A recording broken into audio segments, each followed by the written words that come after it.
right? I thought there'd be data. Is anyone out there?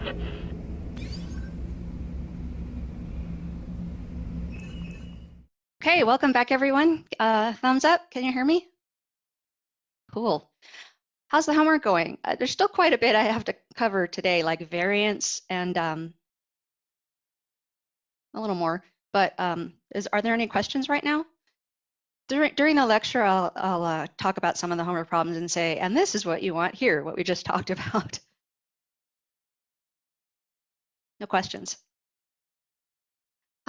So this is our last day of review, and maybe we'll be just getting into chapter 1, section 1, maybe section 2 as well. I think section 1 is an intro thing, if I recall. So, okay, I guess I have to share my screen. We were talking last time at the end about showing independence of random variables by factoring the joint PDF into the product of marginal PDFs. And at the end, I said, do we really have to go through the trouble of integrating to find those marginal PDFs? Can't we just say the PDF factors into an X part and a Y part and let someone else sort out the constants later? And the answer is yes, if you use indicators. So I think we did an example. I don't know, I was rushing at the end. I'm not sure what I did, but we'll do some more today. The indicators also have to come apart. So if you include them in your PDF, then you can truly say, if this factors, I've got independence. If you don't, you can say, if the PDF factors and X and Y are not tangled together in the indicators, then I have independence. And I wanted to talk briefly about what I call twisted indicators.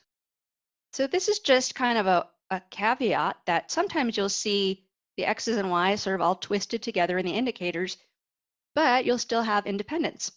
So I'm going to just write a product of indicators, no PDF, but in fact, this is going to become relevant on Monday. Like this is going to appear in an example. So I'll say, remember when we did this? So I've got an indicator on the interval from 0 to infinity of X times Y. I'm working with a joint PDF, so there's an X and a Y, times the indicator from 0 to infinity of Y minus XY. The reason you're going to see this Monday is because we're going to talk about, possibly Wednesday, we're going to talk about making transformations. On Monday, we're definitely going to talk about making transformations. So you have a random variable, it has a PDF, and then you're given a function of that random variable, and you want the PDF of that new thing. On Monday, we're going to hit all the one-dimensional stuff. By the end of Monday or the beginning of Tuesday, we're going to hit the two-dimensional stuff, where you have an X and a Y, and there's going to be an example where this actual indicator combination comes up.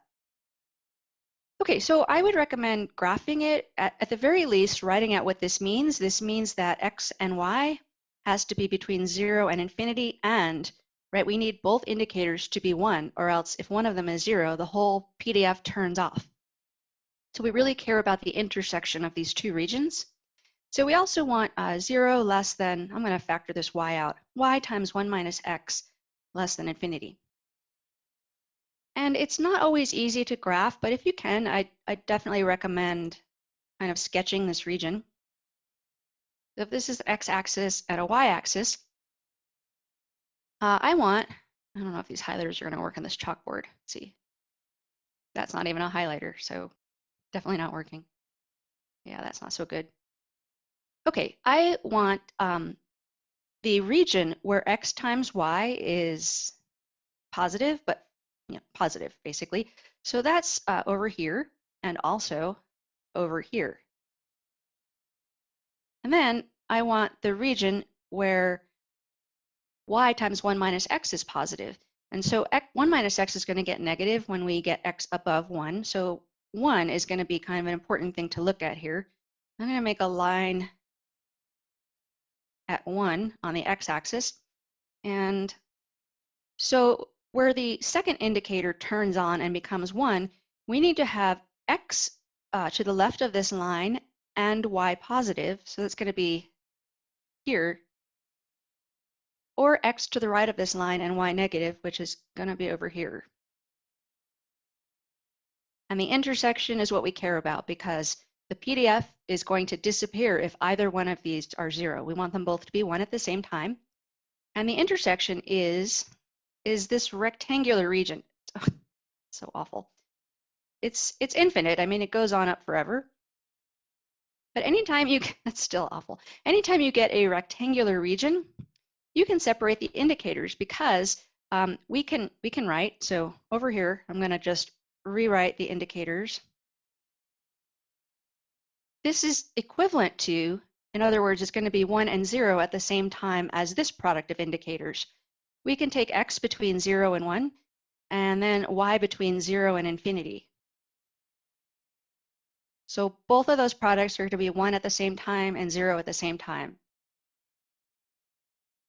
I call these twisted indicators because it looks like a mess here, like we're really not going to be able to separate these, but you might. And you're really only going to be able to separate them if they form a rectangular region. So graphing might tell you this as well. If I don't know if you should write this down because you'll be like, what does this have to do with the example? Nothing. But if you have some sort of region where you're going to have your joint PDF defined over, remember that's a surface under which volume represents probability. There's clearly a dependence on x and y here because for any, so this is the line y equals x, and for any given x, my y goes from x up to, this is 1, right? So they're really dependent, and this is not a rectangular region. Okay, so any questions on this? Cool, okay. Before we went into joint PDFs, we were talking about expectation, and then we talked about the law of the unconscious statistician, which we will definitely get to prove with the tools of Monday. Whether we do it Monday or Wednesday, I'm not sure, but we'll have the tools for it Monday. Unconscious statistician. And so this is saying, suppose you want to find the expected value of not x, but a function of x. And assuming it's continuous, this is going to be the integral from minus infinity to infinity of g of the little x times the PDF for x. And I guess I should write where f sub x is the PDF for x, but I think it's pretty clear. Let me know if anything is confusing. And there's a similar rule or law in the discrete case. We would just have a sum instead of an integral. Okay, but now with the joint PDFs, so if you have to compute an expectation of a function of 2 variables or more, then this is going to turn into, instead of the marginal PDF, we're going to use the joint PDF for both of them. We're going to put the function in front with nice lowercase letters, and it will be a double integral. In general, it goes over the whole world, but the PDF may cut you off. And you can integrate in either order, dy dx or dx dy. I'm sure being all mathy, you guys have encountered situations where switching the order is going to maybe cause you trouble. We're going to talk more about that as the semester goes on, but the basic thing to know is that in probability, everything is so nice and bounded that you don't have these problems, except in really specific extreme circumstances. So I will try to convince you at some point that we can interchange the order of integration and that we can interchange a derivative and integral, but that's later. Okay, so notation for expectation. I don't know if I introduced this last time. So if we just have a single random variable x, of course we call it expected value of x with that capital E, but it's also usually referred to as a lowercase mu. And that would be good if there's only an x in your problem, but if it becomes necessary to distinguish between a couple of expectations, you could write mu sub x and mu sub y to represent the expected value of x and the expected value of y. We are ready to talk about properties of expectation. I'm going to regret trying to put this on the end of this slide. I know my properties aren't going to fit, but I don't even know if my first one's going to fit. Expectation, expected value, or mean, they all mean the same thing. So the first thing to note is that for any random variable, and these all hold for discrete or continuous cases, the expected value of x is a constant. The x is a random variable, but when you compute the expected value of x, you're multiplying a little x times a PDF and integrating over actual limits of integration, and you get a number. So that's what I mean by a constant. And so I mean non-random. And I guess this saying constant could be confusing if you ever have to find the expected value of a sequence of random variables, and maybe you have an x sub n. This would be constant in the sense that it's non-random, but maybe not constant in time.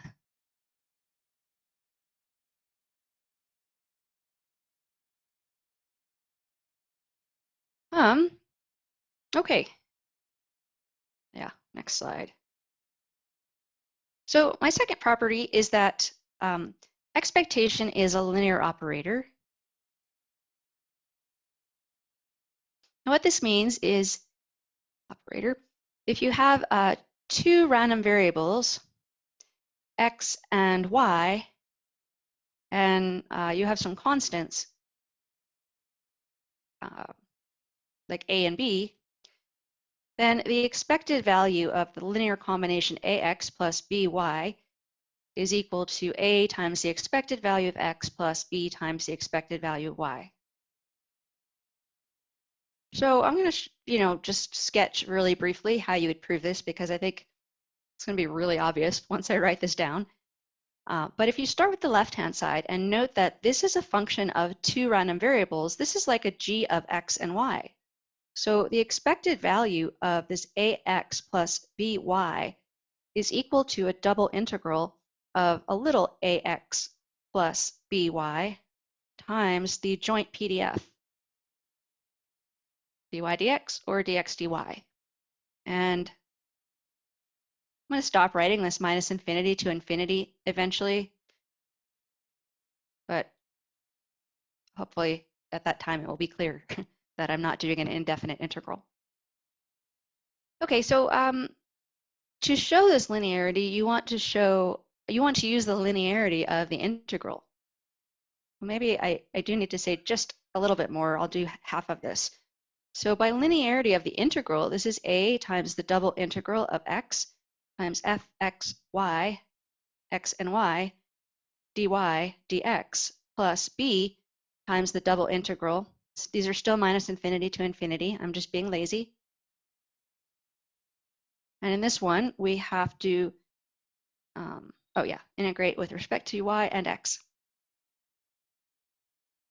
So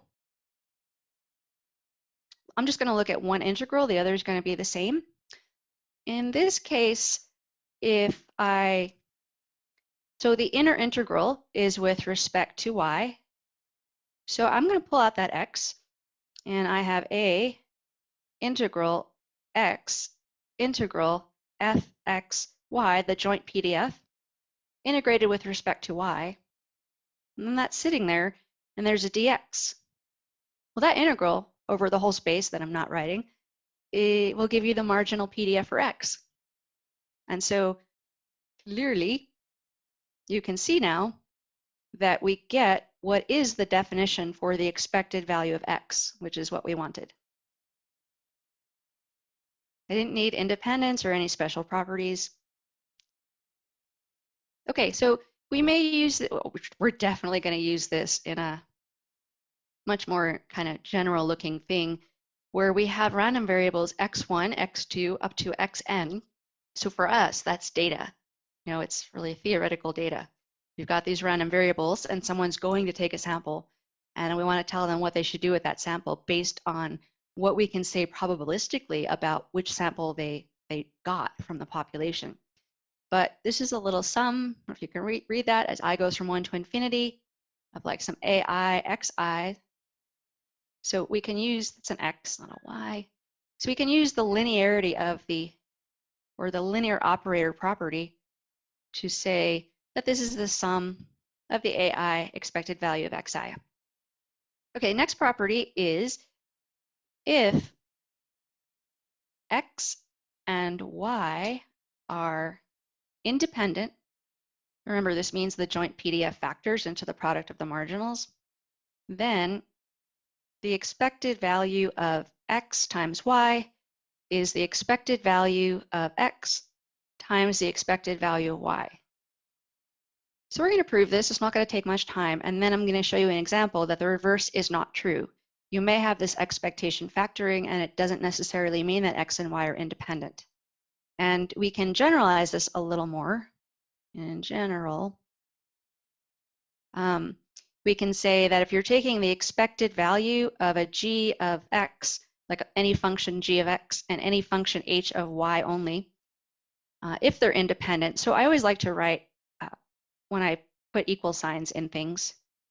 I didn't leave myself a lot of space in the first one, but like a little in-depth independent. This is going to factor into the product of the two expectations. Okay, so let's prove. I know I should prove the more general one, but I just kind of want to rush and get to actual math stat. I think it's going to be very obvious how to do it once I prove the more specific one, but you should write if you really want to see the general one. Rise up and demand the general proof. So let's look at the expected value of, this is a function of x and y. This is like a g of x and y. So we now know that we have to do a double integral of that function with lowercase letters times the joint PDF for x and y. Y dx. And because these guys are independent, we can factor that joint PDF into the product of the marginals. Fx, x, Fy of y, dy dx. And I don't know why I didn't bother with the general functions. So I would replace this x times y with a g of little x times h of little y. It's no different. Okay, so in the inner integral with respect to y, I'm going to pull out the x stuff. And I'm sure most of you can see that I'm basically already done. For the record, let me finish writing this. Right, so now I can do this integral kind of first, and then that would be a constant that can come outside the whole thing. And you can see that we're left with the product. Should really cut and paste, but I'm still working on making that faster than writing. So we're left with a product of these two integrals, which define the two individual expectations. And we got that from independence. So this would be symbol for symbol the same thing if I had replaced this. Oh, that was supposed to be a color. If I replaced x times y with g of x, h of y, I mean, that proof would have gone right through. So I said when I stated this property that it is not an if and only if. So note that the expected value of xy equaling the product of the two expected values, this does not imply independence of x and y necessarily. It actually does for some distributions. You're guaranteed this. But as an example, I'm just going to take a really simple discrete example because that allows me to make things up just right. So suppose that x is discrete and has a distribution given by this little table. So the values of x I'm going to allow are -1, 0, and 1. And then I can do anything, but I'm trying to make something symmetric around 0. So to that end, I want to put probability 1/4 over here, 1/2, and 1/4. Maybe I could do other things that are symmetric. So clearly, if you're not used to this, then it's really easy to write it out. The expected value here is 0 when you do that probability weighted average. And make sure you, if that's a problem and not obvious to you, that you work that out or ask me about it. Okay, so I'm going to define a new random variable y to be x squared. This is clearly, I don't know, what's clear to one person is not clear to another, but clearly X and Y are not independent, I would say. Now we can actually show that formally when we get into chapter 1 and we're talking about transformations of random variables. We could actually take this information to find the joint PDF for X and Y and show that it factors. But clearly, you know, I made my Y out of squaring X. Okay, so check this out. The expected value of X times Y is the expected value of X cubed because Y is X squared. And then this is -1 cubed times 1/4 plus 0 cubed times 1/2, etc. And everything's going to cancel here, and we're going to get a 0 as well. So I don't even need to go through the work of finding the expected value of Y. I've got that both sides of this are 0, assuming that Y has a finite expectation, I guess, but it does. Before we head into the last topic from chapter 0, which is variance and covariance, I just wanted to do a little notational, or just a little kind of by the way comment. The expected value of a constant is just the constant. So the next time you look at the number 3, you expect it to be 3. But if this bothers you, you can think of 3, I wouldn't do this, this is overkill, but you can think of 3 as a random variable X, that's 3 with probability 1. That's a little WP, with probability 1. And if you did the probability weighted average there, you would get the 3. So I wanted to say that the expected value of mu, which is going to come up today, mu is a constant. Mu is the expected value of X, and that is constant. We've integrated out the randomness. So just like the expected value of 3 is 3, the expected value of mu is mu. And repeating the same line, but in a different notation, the expected value of the expected value of X is just, you know, this guy is constant. So when you take its expectation, you just get the thing, the expected value of X, which is the mu, I guess. I don't know where I'm going with this, but I'm trying to say that this guy is constant, and so you don't have to take the outer expectation. You don't have to do anything with that. Okay, it is time for some variance and covariance. I need to talk about covariance in order to talk about some properties of variance, but we're not going to use it very much at all in here. For those of you that already know about covariance, you'll know that it is 0 when you're talking about independent random variables. And throughout this course, almost everything is independent. Let me take this time to give you notation. So we would write, say, x1, comma, x2, comma, dot, dot, dot, xn. And I wanted this all to be in one line, but it's not going to fit really. Has the distribution, say, exponential with rate lambda, and we write IID over this to mean if we're trying to specify that they're independent and identically distributed.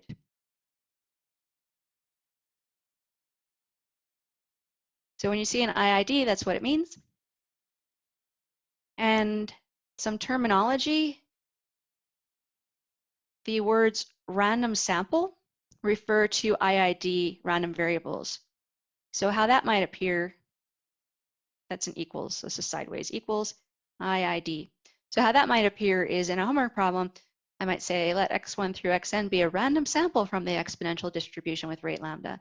And then I'll go and use independence, and then you'll say, you never said they were independent, but it's in the words random sample.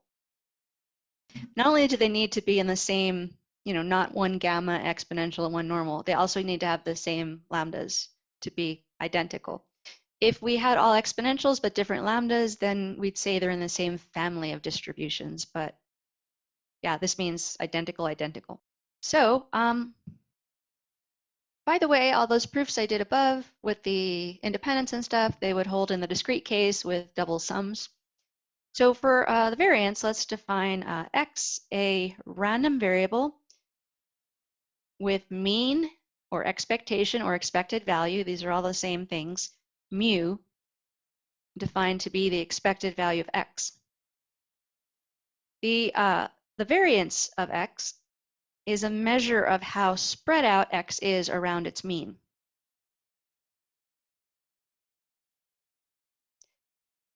It's one particular measure. So if you wanted to get a sense of how far, x is random, right? And on average, if you imagine like a number line and just randomly falling here and here and here and here and here, on average, there's going to be some sort of kind of centrally located value. Not really, it's a center of mass, but it's not in the middle. But one way you might measure spread, and this is not the definition of variance, is you might look at, so this is under no, you might consider looking at the expected value of x minus mu, like the expected, I don't know, it's not even distance, right? It's just, that doesn't even make sense. But if you do, and use the properties we were just talking about, the linear operator property and that mu is a constant, you'll see that this is always 0 and totally uninteresting. So that's not going to cut it as a measure of spread. This, I don't know, I'm going to write no, meaning it's not the variance. But this is a decent measure of spread. So an alternative to variance. You could look at the expected distance x is away from its mean. So that's an absolute value in there. But this is not mathematically convenient. I mean, it's fine for computation. It's not hard to compute, but we're going to have a lot of theory coming up that we're going to really not want to be using this. It makes for ugly theory when we want to prove things, have small variance or variance going to 0 as the sample size gets large, or anything we want to prove. We're going to want to go with the actual definition of variance. So I don't mean this to be a no. I'm just too lazy to write out what I do mean. That's another thought. Okay, so here is the definition of variance. So it is denoted, it has its own little Greek letter. It's denoted by a sigma squared. Sigma squared is the variance of x. You can use parentheses. Again, I'm into these square brackets for some reason. And then this is defined as the expected squared deviation away from the mean. So you're looking at, well, exactly that, an expected squared deviation from the mean. We won't have the problem of zeroing out, and it is a measure, right? And if things are really close together, small numbers get smaller when multiplied, and I don't know, it's going to be really mathematically convenient. Okay, and if you've used variance, you may have seen it in another form.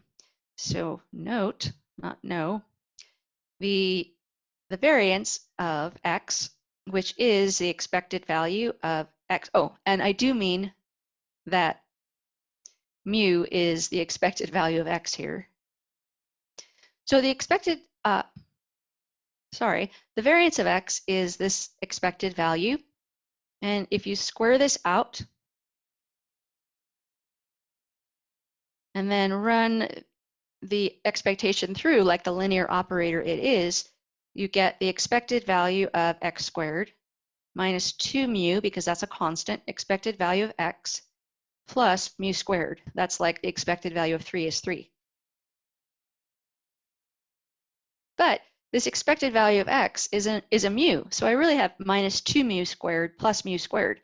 So I have the expected value of x squared minus a single mu squared, which can be written as the expected value of x squared minus the expected value of x, all squared. So this is another version of variance that is sometimes thought to be more computationally pleasing. Any questions?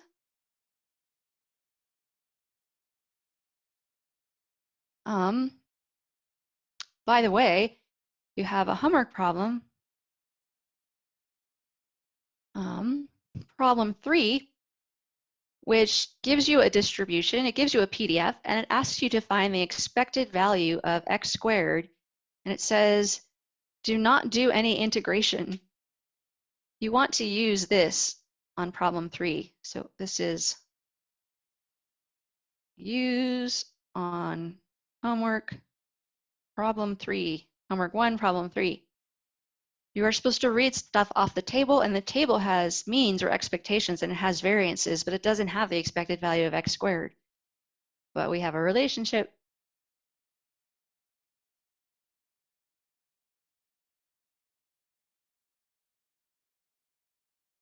The first one is I'm going to look at the variance of a constant a times a random variable x. I should start off by saying let x be a random variable and let a be a constant. This is, you can pull the constant out, but it comes out squared. This is a squared times the variance of x. And this is really easy to see by the definition of variance, either of the definitions. Like if we use the second definition, this is the expected value of a squared x squared minus the expected value of ax all squared. And you could pull this a squared out, and you could pull this a out inside and then pull it out of the square. And I think it's pretty obvious. But let me know if you want me to write it out. So constants come out, but they come out squared. The second thing is the variance of a random variable x, like plus a constant b, is just the variance of x.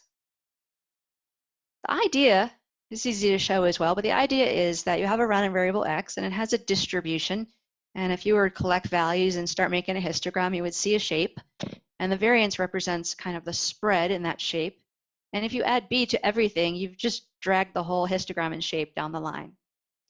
But the way to see this would be to say, this is overkill, but if you defined this to be a new variable, then what we want is the variance of this is the variance of this, which I think I'll go with the first one this time. This is the expected value of y minus mu y squared. And mu y is the expected value of y, which is the expected value of x plus b. And using the linear operator property, we get the mean for x plus b. So this expectation in here is really one of y plus b minus mu x plus b. And the b is just going to cancel.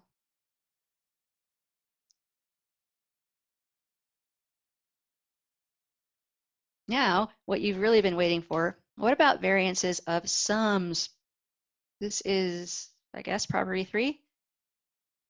So x and y are two random variables, and I want to consider the variance of x plus y.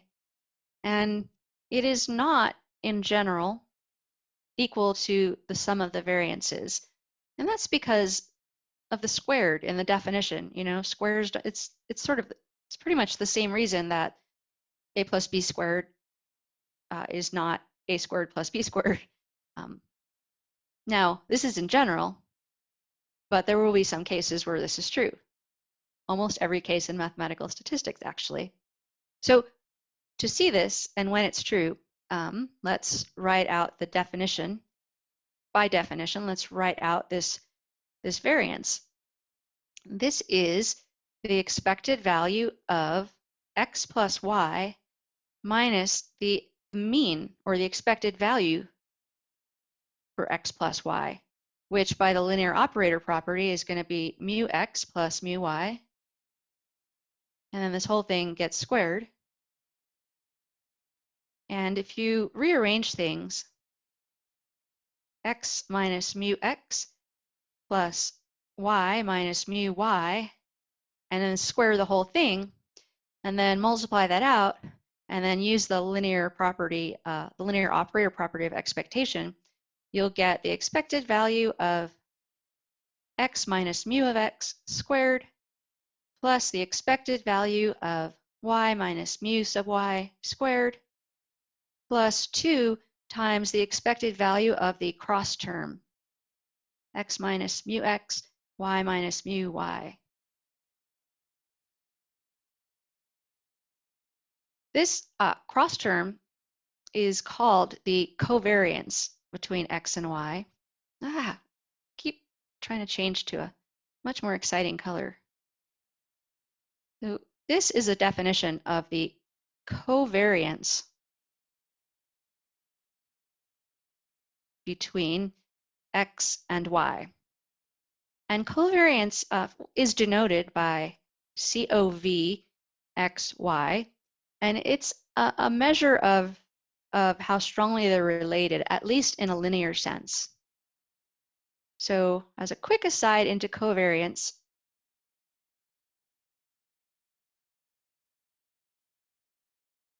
first of all, if x and y are independent, then we've got two independent things here, like a g of x and an h of y. And so if they're independent, this is going to factor into the product. So this is if independent. It's going to factor into the expectation of x minus mu x times the expected value of y minus mu y. And running the expectation through and realizing that the mu's are constant, these are both 0. Just like we did when we simplified the variance term, or maybe not simplified it, but wrote it down in a different form. If you take this covariance term and write it out and multiply it out and run the expectations through, it's super easy to show that this is the expected value of x times y minus the expected value of x times the expected value of y.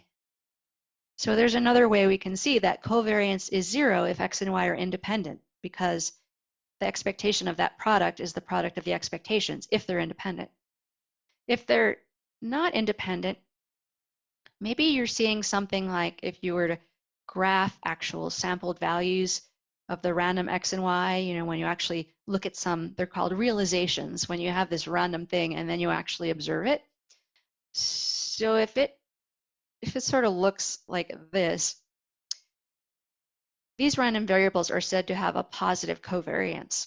I did say it's kind of a linear relationship measure.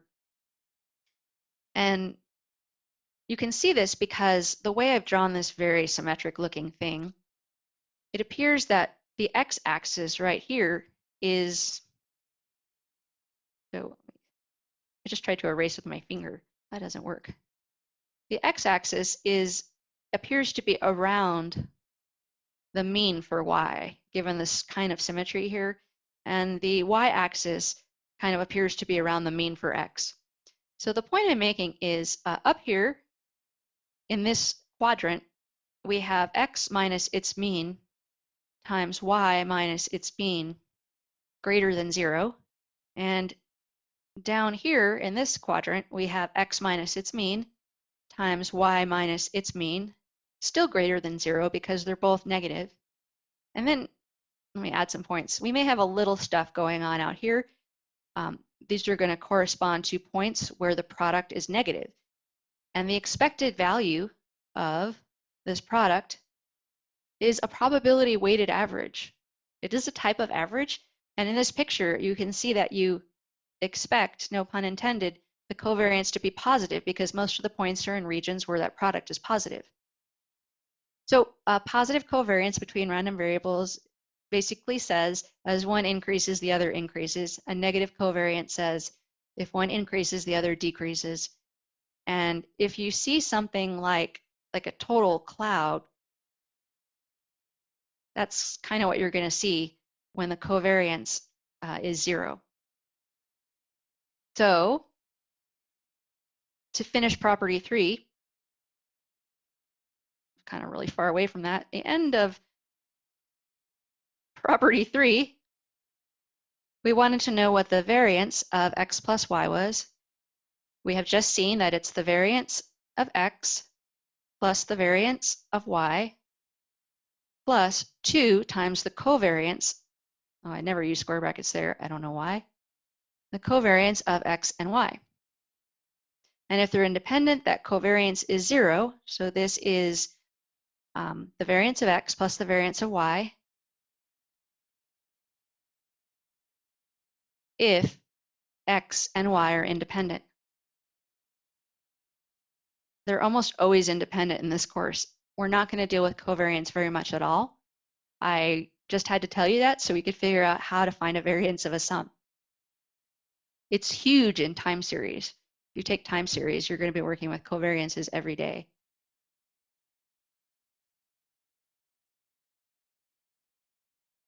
Okay. I think that's all I had to review. I do want to say, just give one more example involving these properties of variance. If you want to compute the variance of, say, x minus y, we know how to do this because this is the variance of x plus -1 times y. And actually we don't, because I didn't talk about this property of covariance. But given what we just looked at, this is the variance of x plus the variance of -1 y plus 2 times the covariance between x and y and -y. The reason I bring this up is because this constant -1 in the variance gets pulled out and gets squared. And what I didn't say, but we're really not going to need it, is further properties of covariances. It is easy to see from the definition that constants in covariances pull out one at a time. Stopped writing. Covariance of like ax and y is a times the covariance of x and y. It's actually true that if you look at, I don't know why I keep setting myself up for failure by starting on the right side of the screen, but if you look at the covariance of x with itself, this is the expected value of x minus the mean times x minus its mean, which is the expected value of that squared, which is variance. And that would correspond to pulling two constants out in the case of covariance ax. Like if you were looking at this covariance, that would be the variance of ax, which is a squared variance of x, but you could pull each of these a's out individually. And I really should go over those properties of covariance, but I will if we need it. We want to start math stat. So to finish this example, let me make it a little more specific to this course. Suppose x and y are independent, then this is the point I'm trying to make in a roundabout way. The variance of x minus y is equal to the variance of x plus the variance of y.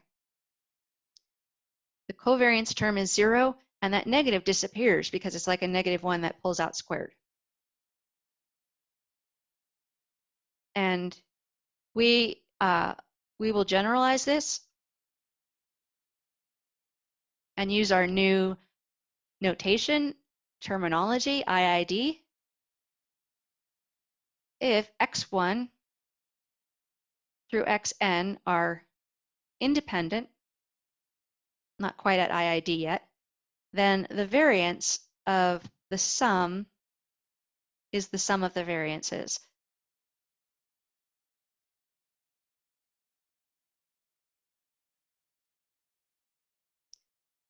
If they are IID, which means not only are they independent, but they're also identically distributed, then all of these variances are exactly the same. They come from expectations involving one distribution used over and over again. So if they are IID, wait a minute, are we done? We're done. I keep thinking 250. If they are IID, then we can go a little further and say this guy is the sum of the variances. This is a sum of n things, but they all have the same variance. So this is like a sum as I goes from 1 to n of the variance of x1. That's not an I anymore, that's one of them, which we might be calling sigma squared. in which case we get n times sigma squared. So we are truly done with the review. And I promise you, when we come back, we're going to start chapter 1. Also, the last problem on the homework is from chapter 1. And normally I would say, oh, I didn't get to it, so I have to cut it from the homework. But because you are graduate students and because it's going to be very simple after Monday's lecture and take only a couple of minutes, I think I'm going to leave it. But you might want to wait till Monday's lecture. Thank you for being here. And maybe I'll see some of you in the colloquium later. I have a couple of minutes if there's any questions, but I'm going to cut the video here.